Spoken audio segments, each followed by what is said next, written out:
Jest to jeden z 3 celów strategicznych, w tej chwili najważniejszy, dlatego że właśnie dzisiaj weszliśmy w fazę realizacji faktycznej, produkcyjnej, dużego kontraktu z firmą Ørsted i z Polską Grupą Energetyczną.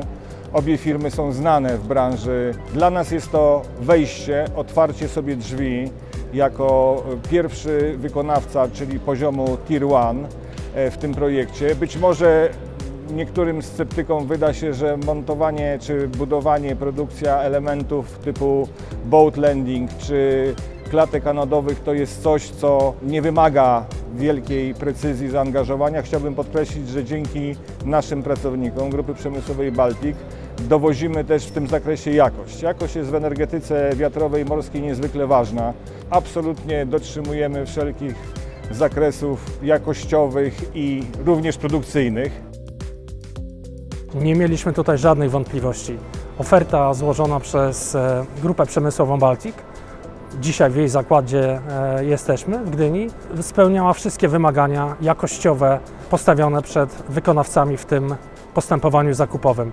Także bez żadnych kompleksów polskie firmy uczestniczą w coraz większym stopniu w projektach morskiej energetyki wiatrowej w Polsce.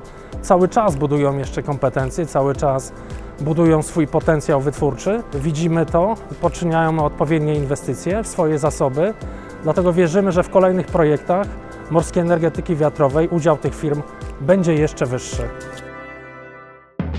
Spółka z Grupy Przemysłowej Baltic ma już ogromne doświadczenie, jeżeli chodzi o offshore, co zresztą wielokrotnie podnosiliśmy, a dziś mamy w końcu realną szansę, żeby zrealizować projekt, który był realizowany dla zagranicznych kontrahentów na zagraniczne farmy wiatrowe, realizować dla polskiej największej farmy wiatrowej. Mówię tutaj o projekcie i o budowie klatek anodowych, co prawda pomocniczego, ale kluczowego elementu dla farmy wiatrowej, czyli wsparcia antykorozyjnego dla fundamentów.